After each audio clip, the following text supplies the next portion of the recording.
Deep Rock Galactic is a co-op PvE first-person shooter game developed by Ghost Ship Games. After being in early access for 2 years, the game was finally released in May 2020, and I ended up buying the game on Steam after IRL friends recommended me the game. Deep Rock Galactic features objective-based gameplay set in various environments where you mine ores, gather plants, drink beer, and blast aliens to their demise. You do all of this while using one of 4 very distinct classes that each have their unique strengths and weaknesses. Friends or not, this game can be a lot of fun as you can play with up to 3 other players, or alternatively be accompanied by a robot companion that sometimes feels more useful than an actual human teammate.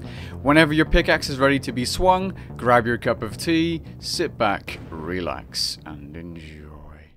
Deep Rock Galactic is a game that fills a small hole in the gaming galaxy that I didn't even know existed. It's one of those games you didn't know you wanted to play. It reminds me a lot of a game I reviewed a while back called The Cycle, as both of these games have objective-based gameplay with a bunch of aliens you blast to smithereens. The difference here is that Deep Rock Galactic is a co-op PvE shooter and that it has completely different visuals. So what's the game actually like and how does it work? In Deep Rock Galactic you have 4 different classes, being the Gunner, Engineer, Scout, and Driller. The tutorial of the game lets you play with the Gunner, which is surprisingly the easiest class to use against the aliens you encounter throughout the game. I believe the tutorial is thought out quite well as it prepares you for the objective-based gameplay ahead. However, do not think that this game will hold your hand, as you will have to learn which creatures are friendly and which ones explode by pure experience. And I think this is what makes the game a lot of fun. By the way, if you have arachnophobia, there is a chance you will jump a few times when playing this game alone. Just warning you, there's a lot of spider-like creatures or aliens. Once you have finished the tutorial, you spawn in the operations base, known as the space rig. You can view the space rig as a sort of lobby where you can host or join games, change your loadouts, buy cosmetics, and get absolutely wasted. Yeah, I'm not even kidding, you can get drunk in this game and it's actually impactful to your gameplay.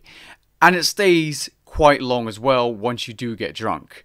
More on that later. Now before you start or host the game, you'll have to select a mission from the mission selection terminal. These missions are located in 8 different biomes ranging from ice-cold caverns to a mushroom paradise. Depending on how many of the core missions you have completed and what biomes are closed off or not, aka out of range, you can select one of these regions or biomes, and within this region you have a couple of different missions you can choose from that fall under 5 different categories. Mining and gathering missions are missions that require you to gather ore and possibly secondary items like fossils, plants, nuts, or shrooms.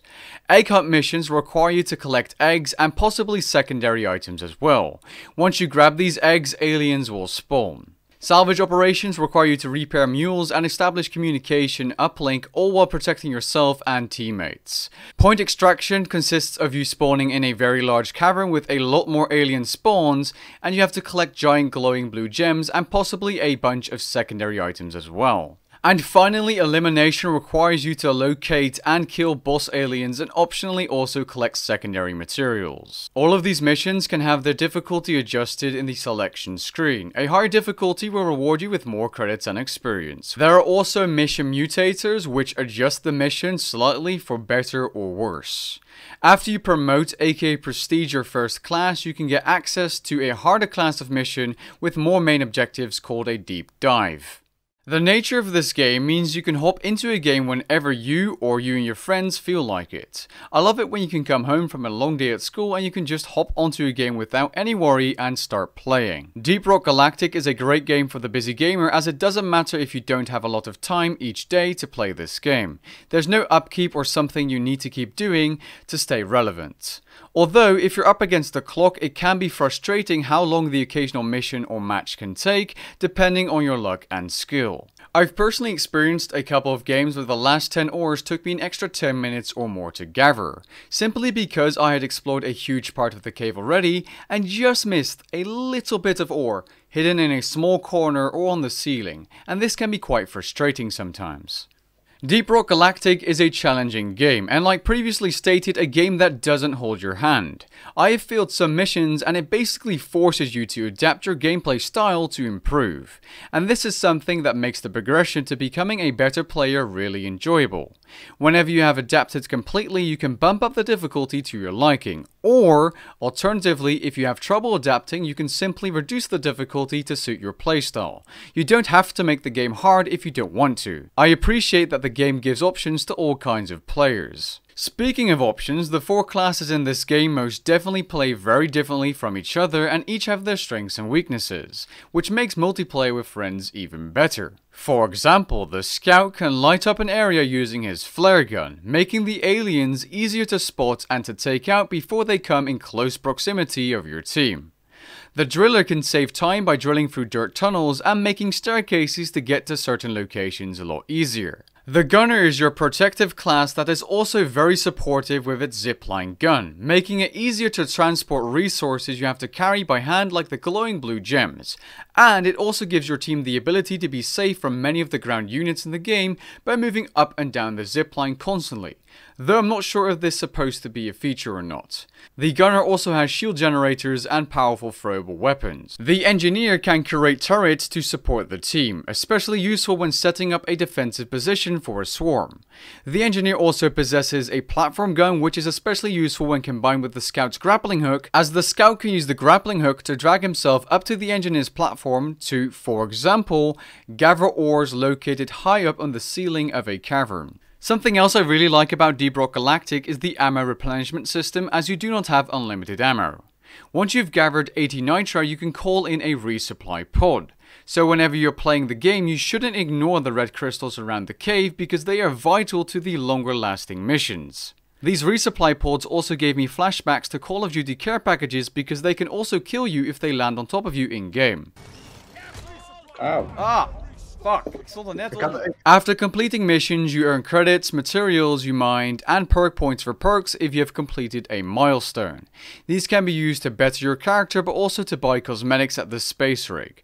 You can also use credits to vibe at the space rig, a place filled with funny details and things you can do, like getting wasted, turning off the gravity, playing music on a jukebox, and so on. You can definitely sense that the developers had a good sense of humor. I've pretty much covered much of the good, but there are also some downsides to this game which I'll cover in the pros and cons section you'll be seeing on screen. Let's start with a summary of the pros of this game. First of all, it's good value. It's only 30 euros, and in a Steam sale the game will be priced even lower. Deep Rock is a fun game, and it's also quite memey with friends, but it's also a lot of fun solo, and the robot is quite a useful companion. The progression system is done quite well. There's satisfying gunplay, especially when you blast and blow up big alien creatures, and the simple visuals are very atmospheric, and so are the environments or different biomes. As for the cons, there's no player HUD when you're in a game, and it's especially annoying when you're trying to locate one of your friends and you keep having to press Control to bring up the interface. I do not like this feature, and you should just be able to see the player name above a player's head. I assume the missions will be repetitive for some players quite quickly, but for others it will take a longer period of time. I guess this entirely depends on the type of game you are and how much you like your games to be varied. There are different caves every time you play a mission every week though, as they are somewhat randomly generated. Now, I mentioned getting drunk in this game, but it's actually very annoying, and the effects of being tipsy or drunk in this game stay with your character for quite some time. I believe it took me 20 minutes to return to normal, which is just not okay. You should be able to turn it off somewhere. I'm being entirely honest, after 5 minutes of being drunk in this game and your visuals being distorted, it just becomes really annoying. And I also noticed some small visual bugs with players bugging out in a wall or getting launched out of the spaceship. These don't really impact gameplay, but I thought it was worth mentioning as a con anyway. So to end off the video, this is a game you should check out or at least add to your wishlist for the next Steam sale because it is most definitely worth your money. With that being said, if you enjoyed the video, leave a like down below and maybe even consider subscribing. Rock and Stone Brothers. Peace.